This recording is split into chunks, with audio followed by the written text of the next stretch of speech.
నమః హరి ఓం. అందరికీ నమస్కారం. ఈ విశ్వావసునామ సంవత్సరంలో మీనరాశికి ఫలితాలు ఎలా ఉండబోతుందని చూద్దాం. దీంతో మీరు పూర్వభాద్ర 4వ పాదం, ఉత్తరాభాద్ర 4 పాదాలు, రేవతి 4 పాదాలు, ఇది ది దు షం ఝ థ దే దో చ చి అక్షరాలైతే మీది మీనరాశి అవుతుందన్నమాట. మీకు ఆదాయం 11, వ్యయం 5 ఉందన్నమాట. అదేవిధంగా రాజపూజ్యం 2, అవమానం 4 ఇలా ఉంది. ఈ రాశి వారికి అంటే మీనరాశి వారికి ఈ సంవత్సరం ఎలా ఉంది? 2025 సంవత్సరంలో మనకు ముగాది సమయానికి శని జన్మశనిలోకి రాబోతుందన్నమాట. జన్మశని రావడం వల్ల కొద్దిగా ఎక్కువ అలసట, తిప్పడం, స్థాన చలనాలు ఇలాంటివి జరుగుతుందన్నమాట. తర్వాత ఈ మన రాహు కూడా 1వ ఇంటి నుంచి 2వ ఇంట్లోకి మారుతున్నాడు అనమాట. అదేవిధంగా గురువు 14వ తారీఖు మే 14న మిథున రాశిలోకి మారుతున్నాడు అనమాట. ఈ విధంగా ఉన్నప్పుడు ఎలా ఉండబోతుందని మీ వృత్తి ఉద్యోగాల్లో తర్వాత వ్యాపారాల్లో ఎలా ఉండబోతుందని చూద్దామన్నమాట.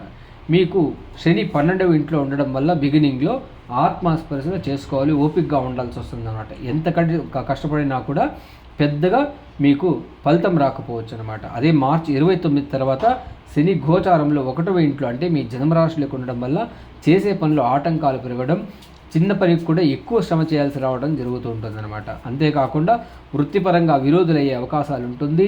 అదేవిధంగా ఒకే రకంగా మీకు ఓపిక కాకూడదు మరియు నిజాయితీకి పరీక్ష లాంటిది ఉంటుందన్నమాట. మీరు విజయవంతం ఎదుర్కోవడానికి ఓపికగా ఉండాల్సిన సమయం అయితే ఉందన్నమాట. ఈ సంవత్సరం మీకు రాహు వ్యయంలో ఉంటాడనమాట. రాహు వ్యయంలో ఉండడం వల్ల అంటే వ్యయం ఉండడం తర్వాత వెనకాల హౌస్లో ఉన్నప్పుడు అంటే 12వ ఇంట్లో ఉన్నప్పుడు ప్రతి ఒక్క దానిపైన కూడా ఎక్కువ ఆశ, ఎక్కువైన ఎక్స్పెక్టేషన్స్, చాలా ఎక్కువ ఎక్స్పెక్టేషన్స్ పెట్టుకోవడం జరుగుతుందన్నమాట. అది మంచిది కాదనమాట. అది ఎక్కడో చోట మీరు కాన్ఫర్మైజ్ అవ్వాల్సి వస్తుందన్నమాట. అందుకని మీరు ఓపికగా దాన్ని ఓవర్ ఎక్స్పెక్టేషన్ లేకుండా ఉండడం చాలా మంచిదనమాట. చాలా ఏకాగ్రత అయితే అవసరం ఉంటుంది.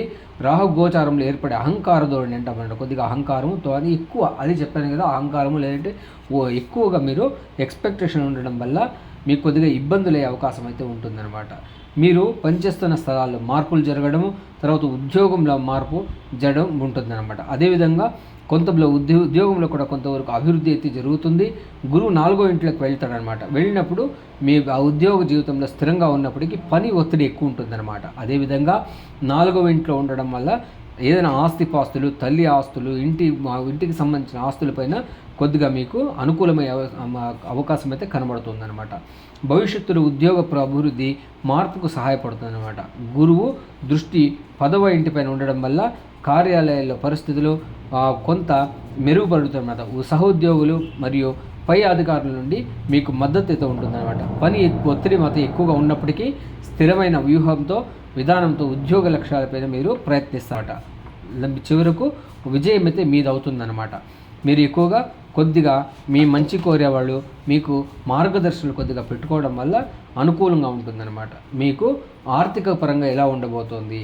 ఆర్థిక పరంగా అయితే కొద్దిగా స్థిరత్వం అయితే తక్కువది అనమాట. ఆర్థికానికి మనకు డబ్బుల విషయంలో చూడడానికి గురువుని చూడాల్సి వస్తుంది అనమాట. గురువు మే నెల తర్వాత 4వ ఇంట్లో వెళ్ళడం వల్ల మీకు ఆస్తి, ఇల్లు లేదా వాహనాల పెట్టుబడికి అవకాశం ఉంటుంది అనమాట.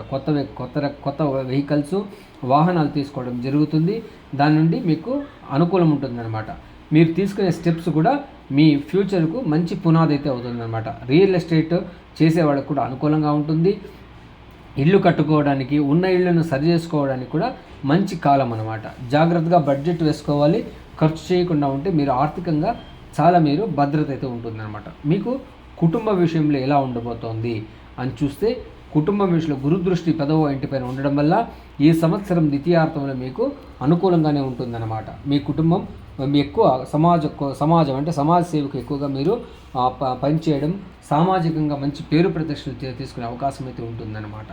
సామాజిక కార్యక్రమాలు ఎక్కువగా పాల్గొంటారు. అదేవిధంగా సమాజంలో మీ స్థానం మరింత మెరుగుపడుతుంది. స్నేహితులు, ఇరుగు పొరుగు వారు మీకు కొంచెం ప్రియారిటీ ఇస్తారన్నమాట. కొత్త బంధువులు కలియడం, పాత బంధువులు కలియడం అన్నీ కూడా అనుకూలంగా ఉంటుందన్నమాట.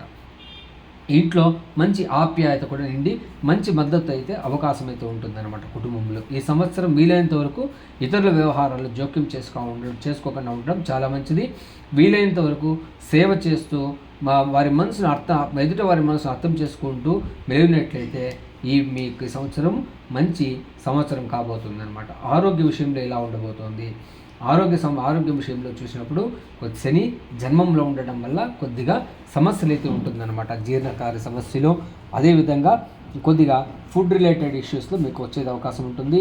కొద్దిగా మీరు ఏమవుతుందంటే జాగ్రత్తగా ఉండకపోవడం, ఫుడ్ విషయాల్లో చాలా మీరు ఓపికగా ఉండాల్సి వస్తుందన్నమాట. చాలా ప్లాన్డ్గా మీరు ఉండాల్సి వస్తుందన్నమాట. అదేవిధంగా మీ రెండవ భాగంలో ద్వితీయార్థంలో గురు ప్రభావంలో ఆరోగ్యంలో కొంత మెరుగుపడుతుంది. మీకు రోగ నిరోధక శక్తి పెరుగుతుందన్నమాట. జీర్ణకారి సమస్యలు వచ్చే అవకాశం అయితే ఉంటుంది. కంటి సమస్యలు వచ్చే అవకాశం కూడా ఉంటుందన్నమాట. కొద్దిగా ఎడమకన్ను సమస్య వచ్చే అవకాశం కూడా కనబడుతోంది. ఎక్కువగా ధ్యానము, మానసికంగా దృఢంగా ఉండడం చేయాలి. అదేవిధంగా శారీరక ఆరోగ్యానికి మరింత మద్దతు ఇస్తుందన్నమాట. యోగా, ప్రాణాయామం చేయడం, వ్యాయామం చేయడం, వాకింగ్ చేయడం ఇట్లాంటివి రెగ్యులర్గా పెట్టుకోవాలి. ఇంకా మీరు కులదేవతను ఎక్కువ ఆరాధించాల్సి వస్తుందన్నమాట. కులదేవతను తప్పిపోయే అవకాశం అయితే ఉంటుందన్నమాట. చేయలేకపోవడం, పోస్ట్పోన్ చేయడం ఇలాంటివి జరుగుతుంటుందన్నమాట. వ్యాపారంలో ఎలా ఉండబోతోంది? వ్యాపారంలో గురువు 4వ ఇంట్లోకి వెళ్తున్న వల్ల మీ వ్యాపారానికి స్థిరత్వం అయితే ఉంటుంది. ఆస్తి లేదా కుటుంబ సంబంధ వ్యాపారంలో జాగ్రత్తగా చిన్న పెట్టుబడులు పెట్టడం వల్ల చాలా అనుకూలంగా ఉంటుంది. ఉన్న వ్యాపారాల ప్రాజెక్టులను మీరు మెర్జ్ చేయడం అంటే కలిపేయడం, ఒక బిజినెస్ ఇంకో బిజినెస్ కలిపేయడం మంచిదన్నమాట. కస్టమర్ల సంతృప్తి దృష్టి పెట్టడం మరియు దీర్ఘకాలిక పార్ట్నర్షిప్స్కు మీరు ఏర్పరచుకోవడం అనేది మంచి సమయం అన్నమాట. వ్యాపారం యజమానులకు తెలివైన నిర్ణయాలు తీసుకోవాలి. ఆలోచించకుండా ఎలాంటి నిర్ణయాలు తీసుకోవద్దు. త్వరగా లాభాలు పొందాలని చూడకుండా సుస్థిరమైన వృద్ధిని పెట్టాలన్నమాట. మీకు కళలు ఇట్లా కల్చరల్ యాక్టివిటీస్లో మీకు చాలా అవకాశాలు అయితే ఉంటుంది. దానిపైన దృష్టి సారించడం వల్ల అనుకూలంగా ఉంటుంది అన్నమాట. కొన్నిసార్లు మీరు అనవసరమైన దుడుకు నిర్ణయాల వల్ల దుడుకు స్వభావం వల్ల ఇబ్బందులు పాలయ్యే అవకాశం ఉంటుంది.